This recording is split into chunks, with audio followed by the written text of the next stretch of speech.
여러분, 우리들이 가는 길이 맞고 또 이 길을 하나님께서 허락하신 길이라면 포기하지 않으면 하나님이 열매를 맺어 주십니다. 예수님을 믿고 우리 안에 일어나는 변화가 있는데, 그것은 바로 예수님을 믿기 이전에는 내 삶의 목표가 나의 성공, 나의 유익, 이런 것들이었습니다. 그런데 예수님을 믿고 나면 이제 우리 안에 계신 성령께서 우리의 마음을 바꿔 주십니다. 예수님께서 기뻐하시는 일이 무엇일까? 또 예수님께서 내가 하기를 원하시는, 또 내게 맡겨진 사명이 어떤 것일까? 이런 것들에 대해서 생각하게 되고 이제 점점 주님과 교제가 깊어지게 되면 그것이 내 삶에 굉장히 중요한, 아주 가장 중요한 일들로 다가오게 됩니다. 그런데 우리가 주님께서 기뻐하시는 일을 하려고 하고 또 주신 사명들을 감당하게 하려고 하면 필연적으로 일어나는 일들이 바로 방해입니다. 핍박을 받을 때도 있고 박해가 일어날 때도 있고 또 환경과 처지의 변화가 있어서 주님 뜻대로 살아가기 참 어렵게 만들 때도 있습니다. 이 영적인 문제가 있지요. 우리가 전도하려고 하다 보면 그런 일을 많이 겪습니다. 누군가와 함께 주일에 꼭 교회에 오겠다 이렇게 약속을 할 때 꽤 많은 경우에 분명히 토요일 밤까지도 내일 아침에 봅시다 그랬는데 당일날 아침에 가정에 급한 일이 있어서, 직장에 급한 일이 있어서, 무슨 일이 있어서 못 가겠다는 거예요. 그런 일들이 참 많이 일어납니다. 이게 바로 주님 뜻대로 살고자 하면 영적인 방해가, 또 어려움들이 우리 가운데 오게 되는 것을 보게 됩니다. 그런데 그런 방해가 오고 고난이 오면 대부분의 경우 그만두고 포기하기가 쉽습니다. 그래서 여러분, 어려움은 당연하게 오는구나 생각하고 주님을 의지하고 끝까지 나아가야 하겠습니다. 오늘 바울이 루스드라라고 하는 곳에서 복음을 전하고 또 병자를 치유하게 됩니다. 병자도 태어나면서부터, 어려서부터 걷지 못하는 자를 일으켜내게 되죠. 엄청난 치유의 역사가 일어나게 됩니다. 그런데 그때 유대인들이 이 안디옥이라고 하는 곳과 이고니온이라고 하는 곳에서 이곳을 찾아옵니다. 그리고는 그곳에 있는 사람들을 충동질해서 그들이 바울을 돌로 치게 되는 일이 일어나게 됩니다. 얼마나 심하게 그런 일이 있었던지 바울이 죽은 것과 같이 되었습니다. 그래서 사람들이 그를 죽은 줄로 알고 도시 바깥에 내버린 겁니다. 제자들이 예수님을 믿는 성도들, 오늘 본문에 보면 그들을 제자들이라고 표현하고 있는데요. 그 예수 믿는 성도들이 바울을 둘러서게 됩니다. 그때 바울이 겨우 정신을 차리고 다시 일어서게 됩니다. 그런데 그 이후에 놀라운 일이 벌어지기를 20절부터 보시면, 제자들이 둘러섰을 때에 바울이 일어나 그 성에 들어갔다가 이튿날 바나바와 함께 더베로 가서 복음을 그 성에서 전하여 많은 사람을 제자로 삼고 루스드라와 이고니온과 안디옥으로 돌아가서, 이 죽은 것과 같은 고난을 당했는데 그런 고난을 당했던 바울이 다시 기력을 회복하고 나서 다시 그 성으로 돌아갔다고 표현하고 있습니다. 아마 저 같으면 거기는 쳐다보고 싶지도 않을 텐데 다시 그곳으로 돌아갑니다. 그리고는 다시 선교팀과 연합해서 그 옆 도시로 가서 복음을 전하게 됩니다. 아마 대부분의 경우는 바울과 같은 상황, 거의 죽음에 이를 것 같은 지경이라면 그만두는 것이 정상인 것처럼 보입니다. 그런데 바울은 복음 전하는 일을 포기하지 않고 계속 나아갑니다. 바울에게 복음 전하는 이 일은 포기할 수 없는 주님께서 자기에게 맡겨주신 사명이기 때문에 그렇습니다. 내가 죽는 그날까지 감당해야 하는 일, 그것이 바울에게 있어서는 복음 전파였습니다. 여러분, 우리가 인생을 살아가면서 죄는 완전히 우리의 삶에서 끊어버려야 하겠습니다. 그런데 사명은 계속 붙들고 나아가야 하는 것이 사명입니다. 주님께서 우리에게 주신 사명이 어떤 것들이 있습니까? 사랑의 사명을 주셨고, 섬김의 사명을 주셨고, 기도의 사명, 또 복음 전파의 사명, 이런 여러 가지 사명들을 주님께서 우리에게 주셨습니다. 두려움이 올 때도 있고 힘들 때도 있고 또 비난과 박해를 받을 때도 있습니다. 이런 일을 감당하다 보면 그런 때가 있습니다. 그러나 주님이 우리에게 주신 사명, 사랑과 섬김과 기도와 복음 전파의 이런 사명들은 우리가 주님 오시는 그날까지, 우리가 주님 앞에 가는 그날까지 감당해야 할 그 어떤 것 앞에서도 포기할 수 없는 귀한 사명입니다. 여러분, 혹 어떤 어려움이 온 것 때문에 내 환경과 처지 때문에 하나님께서 내게 맡겨주셨던 일들, 나에게만 맡겨주셨던 그 일들 그만둔 것은 혹시 없으십니까? 오늘 이 새벽에 다시 내가 주님께서 내게 주셨는데 그만두었던 것, 포기했던 그 사명을 다시 한번 시작하고 회복하는 하루가 되시기를 축복합니다. 그 일을 감당하게 될 때 주님이 역사해 주시고 열매 맺어 주십니다. 어렵고 힘들어도 그 길을 늘 가면 하나님의 역사가 있습니다.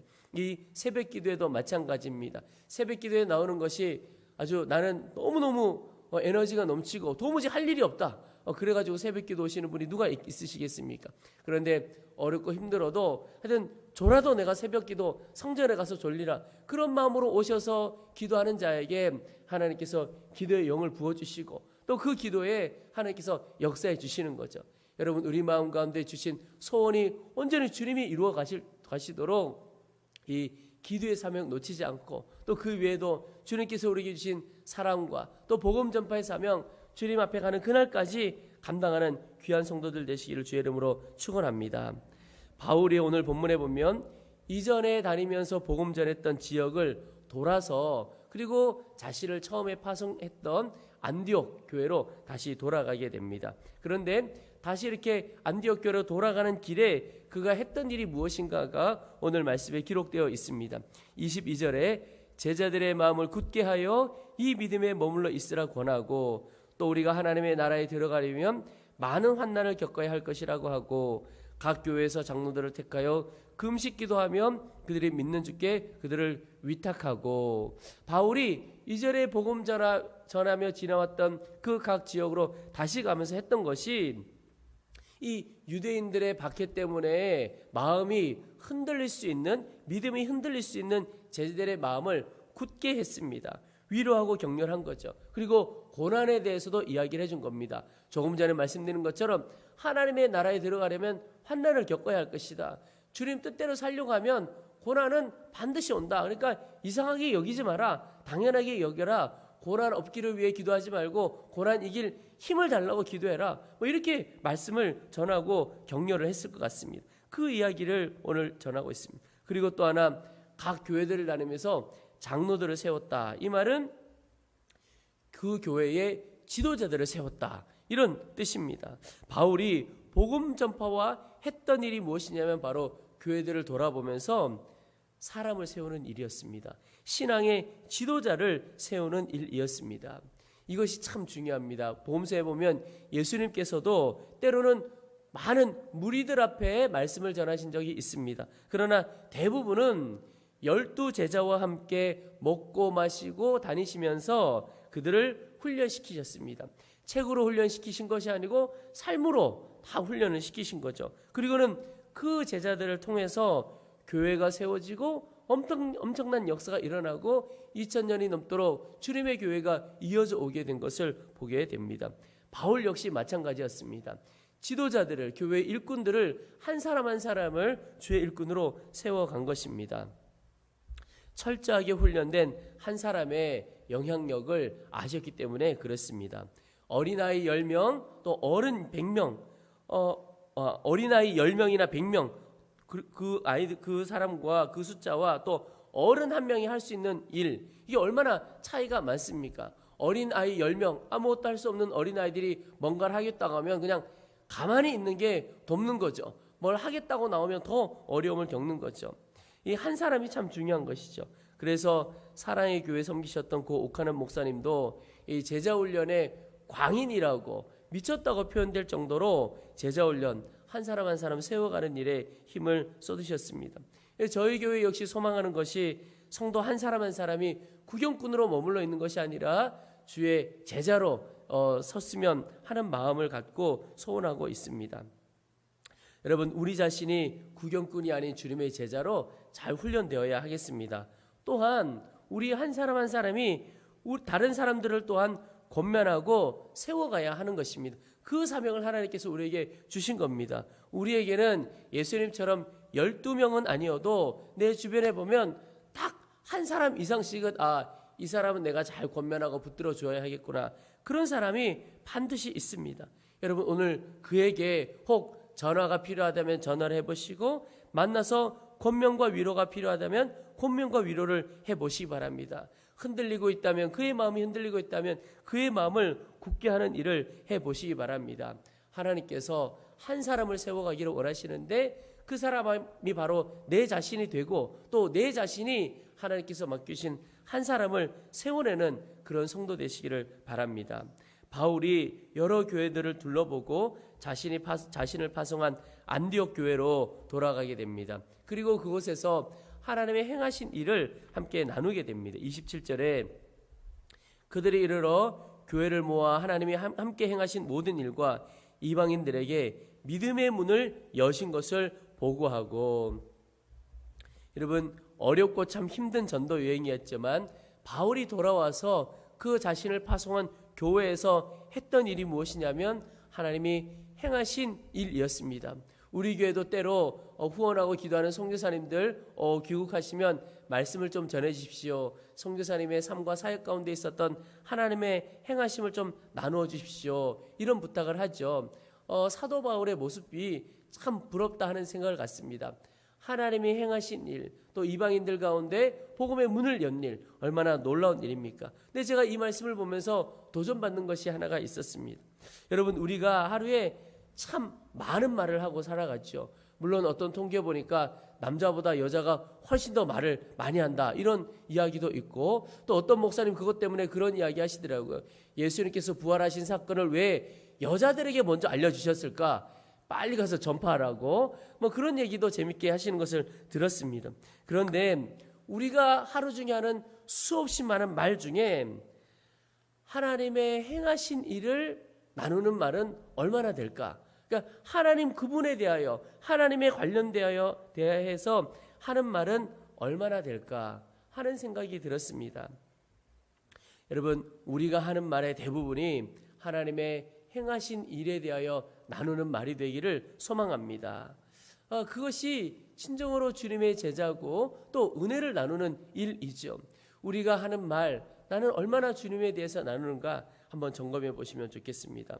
때로 내 삶에 하나님의 행하신 일이 없다. 그래서 나는 하나님의 행하신 일 나눌 것이 없다. 뭐 그럴 수도 있겠죠. 그런데 하나님을 주목해서 바라보게 되면 하나님의 행하심이 보여집니다.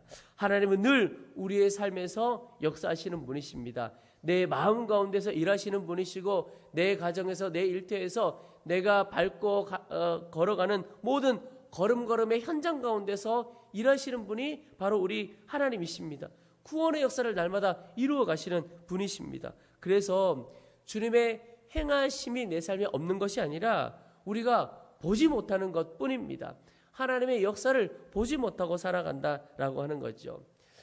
구약과 신약 사이에 신구약 중간기라고 하나님께서 침묵하신 400년이라고 하는 표현이 있습니다. 그 중간기가 하나님이 침묵하셨다. 근데 저는 개인적으로 하나님이 침묵하신 기간이 아니라 하나님이 말씀하셨지만 그러나 그 하나님의 음성을 알아듣는 사람이 아무도 없었던 때 아닐까 그런 생각을 갖게 됩니다. 왜냐하면 하나님은 늘 말씀하시고 늘 역사하시는 분이시기 때문에 그렇습니다.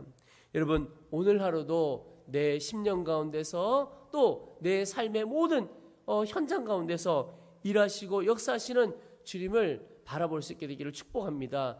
눈이 열리면 하나님의 역사를 보게 되고 그 하나님의 역사를 함께 나눌 수 있게 되기를 바랍니다. 그 나눔이 참 귀한 은혜가 있는 것입니다.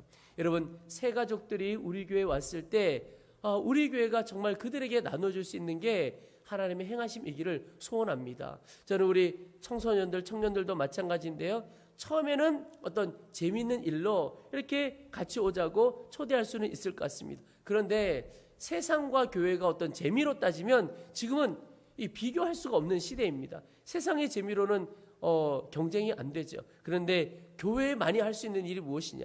성도들의 모임 가운데서만 할 수 있는 것이 무엇이냐? 하나님이 우리의 삶 가운데서 어떤 일을 행하셨느냐? 그것을 나누게 되면 그것이 우리 교회 안에 오는 새가족 또 기존의 우리 성도들도 마찬가지죠. 그것이 그 영혼에 충격이 되고 그 영혼에 단단하게 닫혀져 있던 그 영혼의 문을 열어내는 하나님의 귀한 무기가 되리라고 믿습니다. 여러분 오늘 하루도 하나님 내 입술 가운데 주의 행하심이 가장 많이 나누어지는 입술 되게 하시옵소서. 그리고 오늘 눈을 열어 내 영혼과 내 가정과 내 일터에서 행하시는 주님을 바라보는 눈이 더 활짝 열려지도록 도와주옵소서. 함께 기도하는 귀한 시간 되시기를 축원합니다. 우리 이제 말씀을 붙들고 기도하겠습니다. 먼저는 하나님께서 우리에게 주신 사명, 사랑의 사명, 섬김의 사명, 기도의 사명, 또 복음 전파의 사명, 그 어떤 어려움이 오더라도 포기하지 않고 주님 오시는 그날까지 감당할 수 있도록 내려놓았던 것 다시 붙들고 시작하는 귀한 하루 되어지도록 도와주시옵소서. 기도하겠습니다. 또 하나는 하나님, 내 자신이 바울과 예수님을 본받아 한 사람을 권면하고 세워내는 일을 감당하는 자 되어지도록 도와주시옵소서. 마지막으로 하나님, 눈을 열어 하나님의 행하심을 보게 하시고 나의 입술이 열려질 때마다 하나님을 증거하고 고백하는 귀한 입술 되어지도록 도와주시옵소서. 우리 주의 이름을 한번 부르고 간절한 마음으로 함께 기도하겠습니다.